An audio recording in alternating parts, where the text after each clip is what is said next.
What if I told you that everything you've seen and heard about Jesus is only a partial truth? What if his true identity wasn't Jesus at all? What if the image you've seen of his face wasn't the real one? For thousands of years, a truth has remained hidden. His real name wasn't Jesus, it was Yeshua, and the way he looked, the way he lived, and what he taught were nothing like the stories passed down to us. He was a messenger with knowledge so powerful it could shatter the chains of fear and ignorance that have been holding humanity back. For thousands of years, religious institutions have told us how to think, what to believe, and how to live. They created strict rules, many of them in the name of Yeshua, that often have little to do with what he taught. The term Christianity itself began to take shape during the Roman Empire, when Emperor Constantine declared it the official religion in the 4th century CE, around 313 CE. However, the original essence of Yeshua's teachings had already undergone alteration by then. The Yeshua of history wasn't about rigid rules or fear-based teachings. He didn't preach about blind obedience or guilt. Instead, his message was about awakening to a higher level of consciousness, what some ancient traditions called Christ consciousness. This wasn't about worshipping a figure, it was about becoming aware of the divine spark within every person. He was a teacher, not a ruler.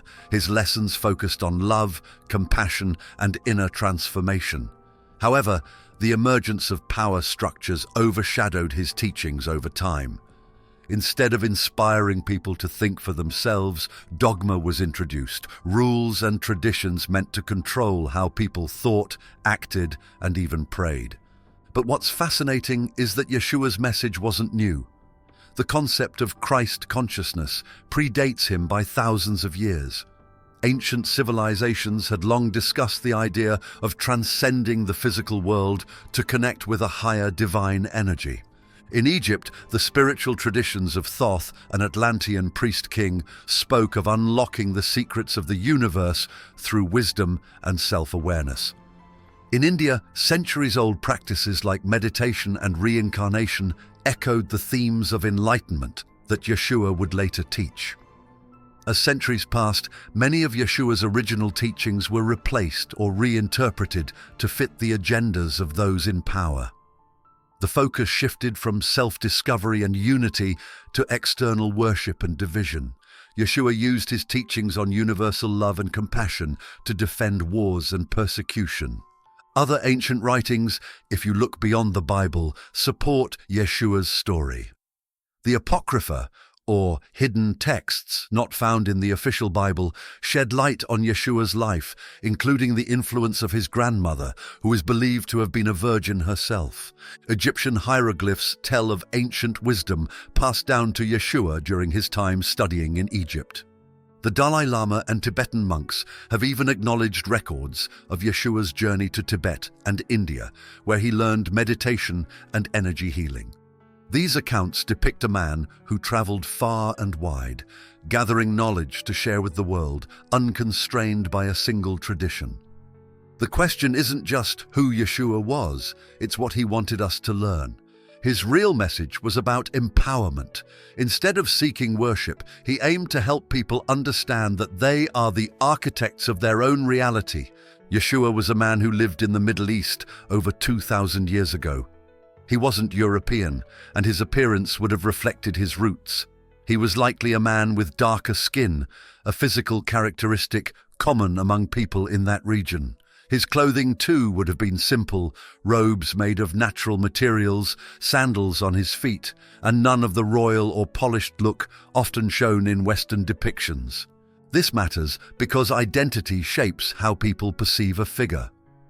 By presenting Yeshua as a European-looking man, the historical narrative has distanced him from his actual origins, erasing connections to the rich cultural history of the Middle East. This misrepresentation didn't just happen by accident. Over centuries, as Christianity spread through Europe, leaders crafted an image of Yeshua that would resonate with their own populations. A lighter-skinned, European-looking Yeshua fit their agendas better than an accurate portrayal of a Middle Eastern man. Representation isn't just about art or imagery, it influences how people see themselves and others. Whitewashing Yeshua's image sent a subtle yet powerful message linking divinity to whiteness. This idea justified centuries of colonialism, oppression, and the marginalization of cultures that didn't match this narrative. This is most evident in Ethiopian Jews or Beta Israel. These Jewish communities, which date back thousands of years, practice some of the oldest known traditions of Judaism. They've lived in Ethiopia since at least the 5th century BCE, long before modern rabbinic Judaism took shape. Their existence proves that the roots of spirituality are diverse and far-reaching. However, because of their difference from the dominant European image of Judaism, these communities faced relentless persecution. Their history illustrates how reshaping narratives, like Yeshua's image, has real-world consequences. For more than 1,000 years, Beta Israel maintained their religious identity despite attempts to erase it. The Jewish world labeled them as outsiders, enslaved them, and excluded them. Even after the establishment of the modern State of Israel in 1948, a country built on the dream of a homeland for all Jews, they were largely denied the right to return. Why? Because they were black. This rejection starkly contrasts with Yeshua's teachings of inclusion and equality. The very roots of Judaism in Ethiopia may have influenced the traditions Yeshua himself knew. However, a more Eurocentric narrative diminished the spiritual contributions of Beta Israel and other non-European groups. When we understand that Yeshua was a Middle Eastern man, not the European figure many have grown up seeing, it changes how we connect with him. It serves as a reminder that spirituality transcends racial or geographic boundaries. It belongs to everyone. It also challenges us to face the uncomfortable truths of how certain interests have rewritten history. By misrepresenting figures like Yeshua, systems of power reinforced the idea that some groups were closer to God than others. This wasn't just a mistake, it was a deliberate choice to shape the way people saw themselves and their place in the world. If you were to visit the Coptic church in Egypt, you'd see some of the oldest images of Yeshua, and they look nothing like the ones in European cathedrals. These early depictions show a man with darker skin, reflecting the people of his time and place. This aligns with the history we know about Yeshua's upbringing in the Middle East and his travels through regions like Egypt and Ethiopia. These depictions, preserved in ancient art, point to a broader truth. Yeshua's story wasn't just about one region or one group. He drew wisdom from cultures across the ancient world, connecting with people of different backgrounds. His life was a bridge, not a wall. When Yeshua disappears from the biblical account at age 12, he leaves behind the simplicity of his boyhood. By the time he reappears at age 30, he is a teacher, a healer, and a figure of profound wisdom. What happened during those 18 years? Historical evidence suggests that Yeshua traveled to Egypt, where he studied with the priests who guarded the secrets of the ancient world. These weren't just religious rituals, they were teachings about the very fabric of reality. The Egyptian mysteries, attributed to the figure of Thoth, explored the connections between the physical and spiritual realms, offering insights into the cosmos and the human soul. In Egypt, Yeshua would have encountered the Emerald Tablets, ancient texts said to contain the knowledge of Thoth. These teachings emphasized concepts like eternal life, spiritual ascension, and the balance of universal energies. Instead of creating followers, they aimed to empower individuals to unleash their divine potential. Yeshua also likely trained in the art of healing, learning methods that involved energy work, herbal remedies, and meditation. These practices, grounded in a deep understanding of the body, mind, and spirit, were not miracles. After Egypt, Yeshua is believed to have traveled further east to India and Tibet, regions known for their profound spiritual traditions. In India, he studied the Vedas, ancient scriptures that explored the nature of existence, karma, and reincarnation. He practiced meditation and learned the principles of yoga, which harmonize the body and mind.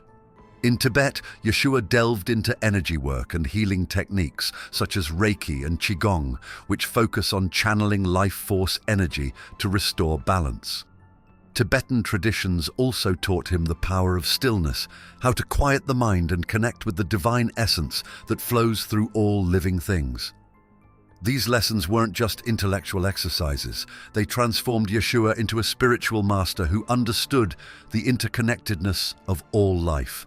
They gave him the tools to inspire others to awaken their own inner divinity. When Yeshua returned to the Middle East, he was no longer just a carpenter's son. He was a teacher carrying the wisdom of the world's most ancient civilizations. His message was simple but revolutionary. We are all divine.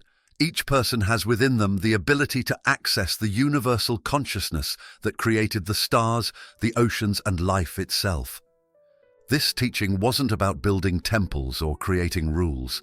It was about liberation, freeing people from fear, ignorance, and the belief that spirituality belonged to an elite few. Yeshua shared techniques for healing, meditating, and connecting with the divine, echoing what he had learned on his travels. The world Yeshua lived in was rife with oppression and suffering. People believed that only priests or rulers could communicate with the divine. Yeshua's message flipped that notion on its head. By teaching others to see the divine spark within themselves, he empowered them to break free from these chains. Many of these teachings didn't make it into the Bible. Over time, they were stripped away or hidden, leaving only fragments of the original wisdom. Why? The institutions that thrived on control were threatened by the empowerment of individuals. During Yeshua's lifetime, the world was filled with hierarchies. Religious leaders, kings, and emperors claimed to be the only ones with access to the divine. They used this belief to control people, keeping them in fear and submission. But Yeshua's message was radically different. He said, "You are gods." These words weren't just metaphorical. They were a declaration of equality. Yeshua believed that no one person, priest, or ruler had a monopoly on divine wisdom. Everyone, rich or poor, man or woman, sinner or saint, was equally capable of connecting with the universal energy that creates and sustains life. This teaching posed a threat to the systems of power that relied on instilling a sense of smallness and unworthiness in individuals. This is one of the reasons his message has often been misinterpreted or concealed. Yeshua's idea of universal divinity wasn't just philosophical, it was practical. He taught that this divine spark is the source of love, compassion, creativity, and strength. It's what allows us to heal ourselves and others, to overcome fear, and to live with purpose. For Yeshua, connecting with this inner divinity wasn't about following strict rules or rituals. Instead, it was about awareness. He encouraged people to quiet their minds, open their hearts, and realize that they were already whole and complete. Many of the world's spiritual traditions contain this teaching. Ancient India called it Atman, the inner self that is one with the universe. In Buddhism, it's the realization of enlightenment. In Egyptian mysticism, it's the understanding of Ma'at, the balance and harmony of the universe reflected within each person. Yeshua's teachings were part of this universal wisdom, showing that spirituality transcends cultures and religions. One of the most powerful aspects of Yeshua's message was its ability to break the chains of fear. Many religious systems at the time, and even today, used fear to control people. They taught that divine punishment awaited those who didn't obey their rules. This created a culture of guilt and anxiety, where people felt they could never be good enough. But Yeshua rejected this notion. He didn't speak of a God who punishes, but of a divine energy that loves unconditionally. His message wasn't about fear, it was about empowerment. He wanted people to see themselves as creators, capable of shaping their own lives and destinies. This wasn't just comforting, it was liberating. It allowed people to step out of the shadows of shame and into the light of self-awareness and self-love. Yeshua didn't stop at teaching that individuals are divine. He also underscored the interconnectedness of all life. The same energy that flows through you also flows through trees, oceans, animals, and stars. Modern science now echoes this understanding of interconnectedness. demonstrating that the same fundamental particles and energy form everything in the universe. This idea wasn't just theoretical for Yeshua, it was deeply practical. It informed his teachings about compassion, forgiveness, and love. Given our interconnectedness, causing harm to another equates to causing harm to ourselves. To love another is to love ourselves. This interconnectedness forms the foundation of Yeshua's message of universal divinity. It's a call to treat all beings with respect and kindness, recognizing that we are all part of the same divine whole. Yeshua's message of universal divinity is more important than ever in today's fast-paced world, where people often disconnect from themselves and others. It reminds us that we don't need to seek validation from external sources. We don't need to look outside ourselves to find the divine. It's already within us. Over the centuries, agendas that had little to do with the wisdom he shared have reshaped, simplified, and sometimes distorted his life and teachings. They changed his name, reimagined his appearance, and diluted his message into rules and rituals that never existed. Yet beneath all these layers, the essence of Yeshua remains intact, waiting for us to rediscover it. Perhaps the most powerful part of Yeshua's message is the idea that we don't need to look to external forces to find meaning, purpose, or divinity. The sacred is already within us, woven into the fabric of our being. Each of us is a reflection of the same creative energy that shaped the stars and the oceans. This is not just a belief, it's a reality waiting for us to embrace. By recognizing our inner divinity, we unlock our potential to heal, to create, and to love without limits. Yeshua expressed no desire for deity worship. He wanted us to see ourselves as creators, capable of shaping our own lives and the world around us. If this beautiful history resonates with you, if it's got you thinking, or if you simply want to help bring these teachings to the world, hit that super thanks button. Let's continue learning, growing, and sharing this journey together. Yeshua's teachings hold the key to unity in a world often divided by race, religion, and politics. His story reminds us that spirituality is not about walls, but bridges. Understanding our connection to a greater whole that transcends our differences is crucial. The misrepresentation of Yeshua's life and message has kept this truth hidden for far too long.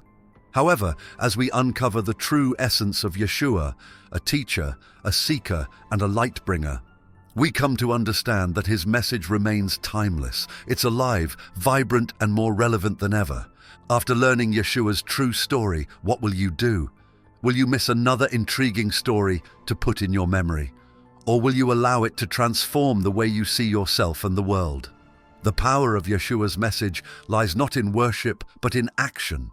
He called on everyone to live with love, compassion, and courage, to step out of the shadows of fear and into the light of truth. They must recognize not only his divinity, but also their own. History books and religious traditions cannot contain the real Yeshua. His life and teachings are a roadmap for anyone who dares to question, to seek, and to awaken. He demonstrated to us that the divine resides within each of us, awaiting our discovery. Thanks for watching. Join our community by subscribing to this channel. Until the next video.